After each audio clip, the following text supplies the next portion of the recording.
There comes a moment in nearly every life when a quiet and unsettling realization rises to the surface. You have spent so many years trying to be agreeable, reliable, pleasant, and harmonious that you are no longer certain what remains of you underneath all the compliance. It is subtle at first, almost invisible. You tell yourself you're just being thoughtful, cooperative, supportive, easygoing. But somewhere inside, a voice begins to whisper, you are slowly disappearing. It does not happen violently or dramatically. People-pleasing erodes a self the way water shapes stone. Gradually, silently, by degrees so small you cannot measure them until one day you awaken and feel strangely hollow, fatigued, resentful, and disconnected from your own desires. The very strategy that once protected you begins to suffocate you. This is not a personal flaw. It is a psychological adaptation. Many who fall into the pattern of people-pleasing learned it as children, not because they wanted to be saints, but because they sensed, consciously or instinctively, that safety, affection, and stability were conditional. A parent's mood shifted unpredictably, so you learned to stay quiet and agreeable. A household was tense or fragile, so you became the peacemaker, absorbing conflict to maintain order. Praise arrived when you behaved and excelled, so you learned that approval was earned, not given freely. Jung would say your persona, the social mask, formed around the role that kept you secure. The good child, the dependable one, the helper, the achiever, the one who never complains or disappoints. And for a long time this strategy worked. Compliance protected you. Adaptability brought peace. Pleasing others created belonging, or at least the illusion of belonging. But here is the truth people rarely speak aloud. Every time you suppress your own needs to keep someone else comfortable, a small part of you learns that your needs do not matter. Every time you silence your truth to avoid conflict, a piece of your voice fades. Each moment you offer care without receiving any, your emotional bank account drifts deeper into deficit. And the psyche never forgets these debts. People-pleasing begins as protection and slowly becomes self-abandonment. As the years pass, the signs appear in unexpected ways. You may wake up exhausted despite sleeping. You may feel strangely resentful at those you are always helping, even though they never asked you to help so much. You may catch yourself fantasizing about disappearing, not out of drama, but simply from exhaustion.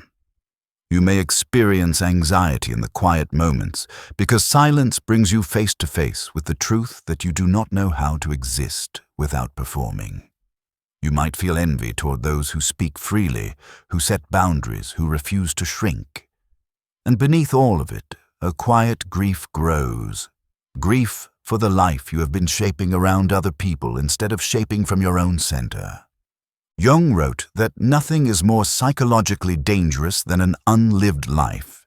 He did not mean dreams or external achievements.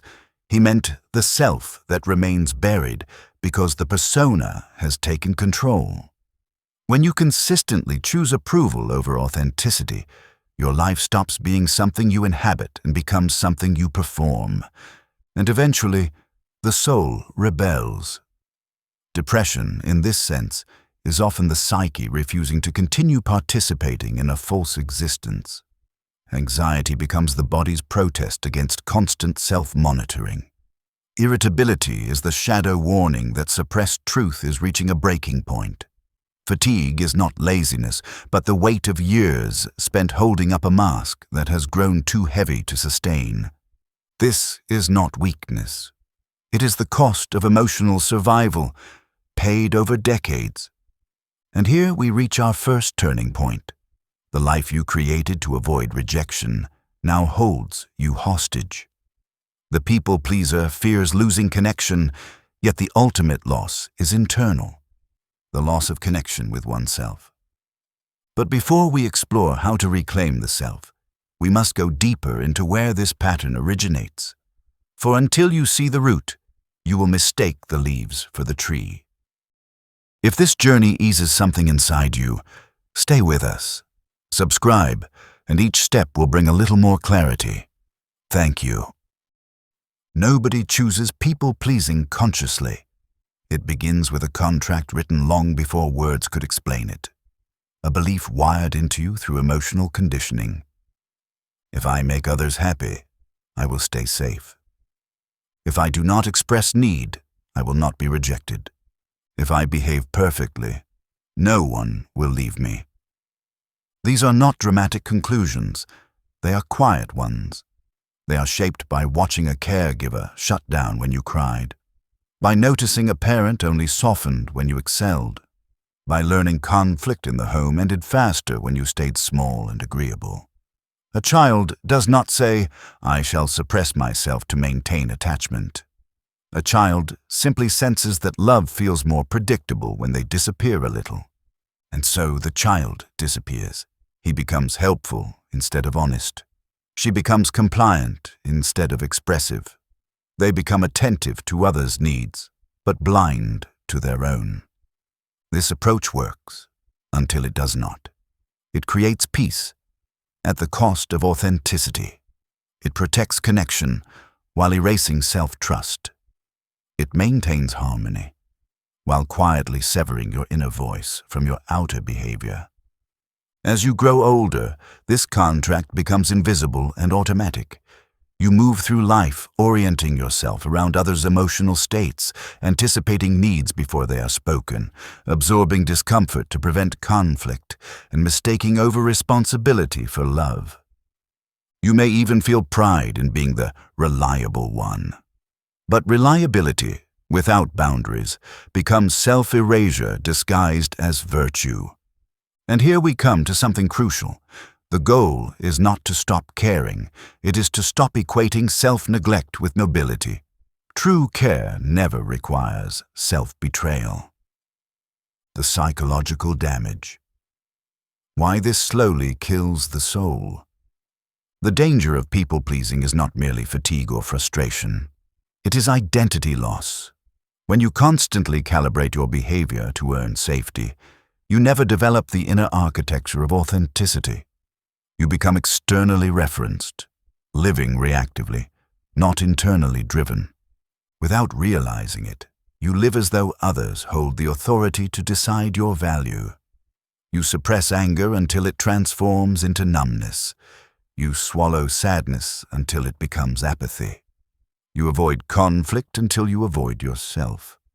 And in the quiet, private hours, you may feel as though you are wearing a costume sewn from expectations that no longer fit your body or your spirit. One day, you look in the mirror and see a person built from accommodation rather than desire. A self shaped by avoiding friction instead of pursuing meaning. You may outwardly appear calm and composed, yet feel no real aliveness inside. You exist, but do not feel animated by purpose or vitality. This is the slow death, not physical, but psychic. A life reduced to pleasing others is a life that does not belong to you. Before we continue, I want to ask you something. Quietly, respectfully. Has people-pleasing ever cost you a part of yourself? A dream, a boundary, a moment when you stayed silent instead of honest? If you feel called, share an example or reflection in the comments. It does not need to be dramatic. Sometimes the smallest betrayals are the most painful. You never know who your honesty will help feel less alone. Now, let's continue. The shift from approval to alignment. Breaking free from this pattern is not about rebellion or sudden aggression. Many mistaken attempts at liberation turn into abrupt boundary setting or emotional explosions that feel foreign and frightening. People often swing from silence to confrontation, not because they are expressing themselves authentically, but because they are finally allowing years of pressure to surface. Real transformation happens differently, gently, consistently, quietly. like someone returning home after a long absence and reacquainting themselves with the furniture of their own inner life. The first step is awareness. Begin to notice the micro moments when you leave yourself. The instant you begin watching someone's face for approval. The moment you soften your tone to avoid potential discomfort. The times you say, "It's fine," when it is not fine. The places where you swallow emotion rather than risk being misunderstood. When you notice these, do not judge yourself. This pattern existed to protect you. You can honor it while outgrowing it. The second step is tolerating discomfort. Authentic expression does not feel safe at first. Your nervous system equates truth with danger because truth once threatened connection. Your task is not to suddenly become bold, but to remain present with discomfort rather than automatically soothing it with compliance. Sit in the silence between someone's reaction and your instinct to fix it. That space, that pause, is where your self returns. The third step is practicing small truths, not dramatic confessions, simple preferences. I'd rather do this. I need a moment to think. That doesn't feel right to me. Each time you speak a small truth, you strengthen the muscle of self-ownership. The fourth step is redefining kindness. Kindness without boundaries is self-erasure. Real kindness honors both people, not one at the expense of the other. Often, the most loving act is honesty, not compliance. And the final step is recognizing that you will disappoint some people when you reclaim yourself, and that this is not failure.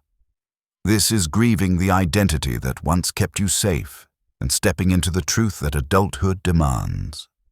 You are no longer a child bargaining for permission to exist. The soul's return, Jungian individuation. Jung called the movement from compliance to authenticity, individuation, the process of becoming whole, not perfect, true, not pleasing. The people-pleaser believes harmony is achieved through absence. The individuated person knows harmony is built through truth. When you begin living from inner alignment rather than external approval, something extraordinary happens. Your nervous system softens. The world no longer feels like a stage requiring performance. You stop anticipating others' reactions and start listening inwardly for your own guidance. You develop a backbone, not for aggression, but for presence. You show up as someone real. Relationships change. Some become deeper because honesty creates intimacy. Others fall away because they were built on your absence, not your presence. Your energy returns because the self can finally breathe. You may feel fear, then grief, and then, slowly, relief. The burden of performing lifts. This is not rebellion, it is reclamation. You are no longer a mirror for others. You are a person, whole, imperfect, and alive. If you recognize yourself in these words, take heart. People-pleasing did not begin as weakness. It began as intelligence and sensitivity in an environment that did not yet know how to honor them. You survived the only way you knew how, and now you are ready for a different strategy, one rooted in authenticity rather than appeasement. You do not need to abandon kindness. You need to abandon self-abandonment. You do not need to become harder. You need to become more courageous in your softness. You do not need to shout. You need to speak your truth without shrinking, not perfectly, not suddenly, but steadily, reliably. With dignity, your life belongs to you. Come home to it. If you've stayed with me until now, it means you're searching for something deeper, maybe an answer you've carried since childhood. Don't stop here. Perhaps the next video holds the key you've been waiting for, the piece that helps you untangle another thread of your story.